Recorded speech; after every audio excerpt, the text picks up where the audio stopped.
Melok Ya nangis kenapa? ampun, Gusti Melok nangis Allah kenapa? Melok nangis kenapa? mendengarkan doanya sampean. Anu lah oh ya aku tadi nangis merinding, Mbak. Aku lah komen nggak anu nggak malah mesti nggak dibaca. Aku pengen congratulations for your apa ya Mbak, sengaja nggak bisa ngomong tenan Mbak. Congratulations, all the best for you and Mbak di sana nggih Mbak nggih. Saya nggak bisa ngomong juga. sampai sedino iki nonton sampean terus nggak enak bosan-bosannya sampean Mbak mengikuti dari pertama. Kapan iso telepon Mbak Yuni iki aku meh ngomong dan all the best dengan didengarkan Gusti Allah tenan Mbak. Saake perjuangannya tenan hebat pokoknya. Kan saya selalu bilang semuanya penuh kesabaran dan perjuangan, dan jangan lupa berdoa. Doa satu orang mungkin tidak didengar Tuhan. Ini adalah the power of doa, oke? Ini adalah the power of doa. Kekuatan doa itu melebihi batasan, dan keajaiban itu memang nyata. Keajaiban itu datang pada tepat waktunya.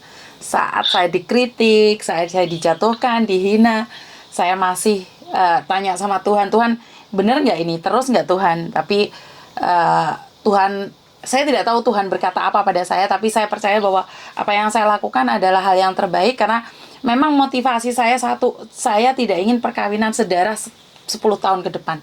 Jadi kalau masalah aib, viral, atau yang lainnya, saya tidak mikir ke viralnya ya. Saya berpikir tentang 10 tahun ke depan, perkawinan sedarah itu yang saya hindari. Tapi kalau hari ini saya tidak speak up, itu akan menguap, itu akan dilupakan, dan gak akan ada orang yang peduli lagi. Benar nggak? That's right Mbak. Terus dengar itu ibu jenengan dengan tiga kali ibu ngali yang artis Yun. Aku jadi merinding Mbak Yuni Pak pasti amanah.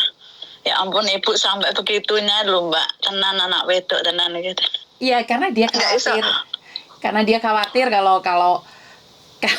kalau saya ngartis atau star syndrome ya, karena kebanyakan dari star syndrome itu akan berakibat fatal, di mana yang bukan porsinya, paham nggak? Jadi bukan porsinya jadi artis, entar terkena narkoba lah, entar korupsi lah, entar ini, entar itu. Karena itu mungkin ibu saya melihat dari artis-artis yang ada di Indonesia, akhirnya naik daun, lupa diri, akhirnya kere munggah balik. Karena itu setelah saya teleponan sama Pak Surya selesai, ibu saya langsung aja ngomong, jangan star syndrome. Itu ngingetin saya. That's right. But aku tahu Mbak Yuni bukan yang begitu memperjuangkan mereka untuk apa ya terkuat ininya sampai ketemu orangnya itu siapa yang mengikuti terus loh Mbak sampai dari awal kan. Aku sampai ketawa sendiri. Ingat saya toh Mbak Yun? Masih ingat yang dari New Zealand kan? Matur nuwun. Aku saya masih ya ingat. Ampun. Masih ingat. Suwun banget loh. Sangat aku nggak ngomong hello Mbak, nggak langsung nerocos. Soalnya mau sampai merinding tenang Mbak aku sampai. Saya biasanya ngomong sangat lincah sekali, tapi semalam itu yang saya katakan dalam hati saya adalah syukur, puji Tuhan, alhamdulillah. Alhamdulillah ya. Apa ya? Berkat di bulan puasa. Berkah di bulan puasa. Jadi iya betul Mbak. Banyak orang yang meminta saya untuk menundanya, banyak orang yang meminta saya untuk undur diri. Tapi ternyata Tuhan berkata, Yun, oke, saya viralkan sekalian, terus kamu mundur ya Yun. Jadi kan ini sudah viral dan saya mundur sekarang Mbak. Karena sudah bukan ranah saya. Sudah bukan porsi saya lagi. Karena ini tentang penyelidikan, analisa, tentang itu semua saya sudah bukan porsinya. Jadi kalau sudah ketok palu baru saya akan siarkan lagi. Jadi tentang garangan ini saya sudah close. Ya. Lele Mbak. Aku nggak bisa ngomong apa-apa sampean perjuangannya Mbak Yuni. Oh my God, I can't say anything right now. Bantu saya doa agar saya tetap amanah, itu aja sih. Selalu berdoa dari sini Mbak. Kalau bisa ketemu, pengen sekali ketemu, insya Allah tahun depan mau ke Hong Kong. Aku Siap. habis balik dari Indo kemarin, anakku nikah Mbak. Siap. Saya akan Insya tunggu. Allah. Tenan Mbak, on the best. Aku nggak bisa ngomong apa-apa Mbak.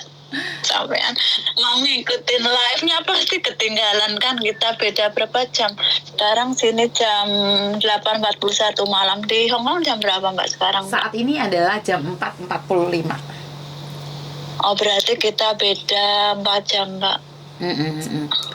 Jadi karena sebenarnya Uya lagi minta saya untuk membahas tentang bea cukai. Jadi sebenarnya adalah banyak hal yang harus kita bahas, banyak hal yang harusnya kita bicarakan, tapi kan kita masih belum tahu, karena sekali lagi tujuan saya kan bukan viral, saya cuma membantu mendengarkan. Kalau saya terlalu fokus pada viral, ntar saya lupa tujuan saya, saya mendengarkan curhatan kok.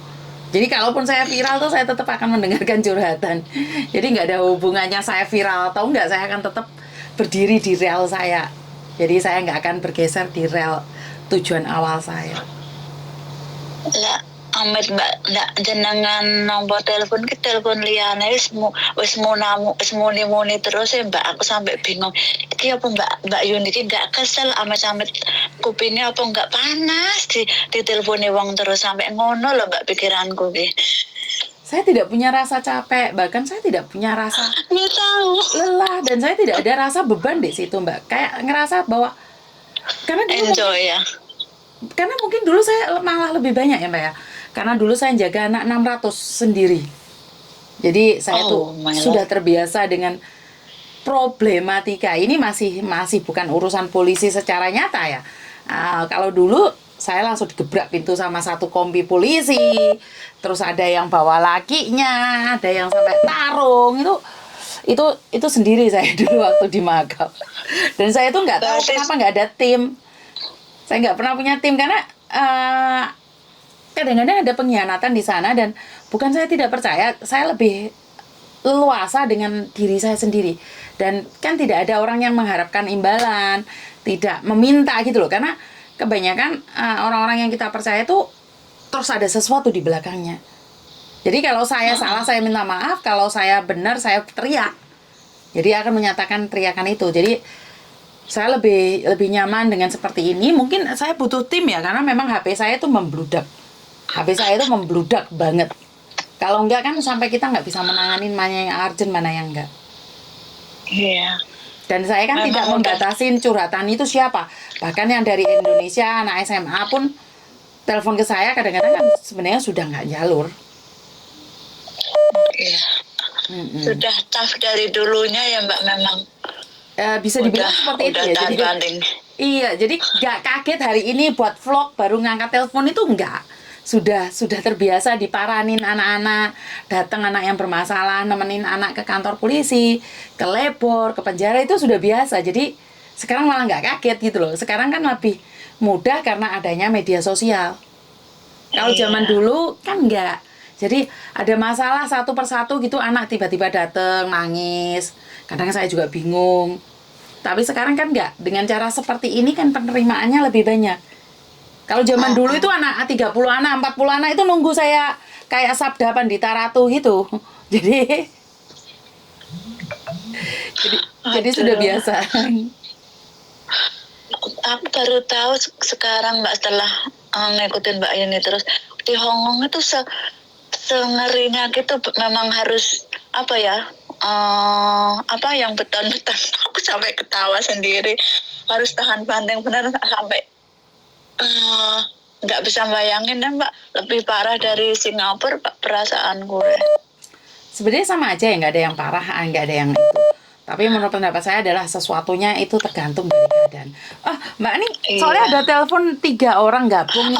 Sorry Mbak matur nuwun sangat nih, nomor nambah nuwun kalau ditelepon balik lan suatu saat bisa telepon lagi. Aku pengen lihat face to face dengan Mbak Yuni. Matur nuwun sangat Mbak. Matur nuwun ya, sorry saya mati dulu ya. Sehat selalu, doaku dari NZ Mbak Angge. Matur nuwun, monggo. Halo. Mbak. Itu ada Miss Yuni, coba Miss. Halo Miss. Kenapa Mbak?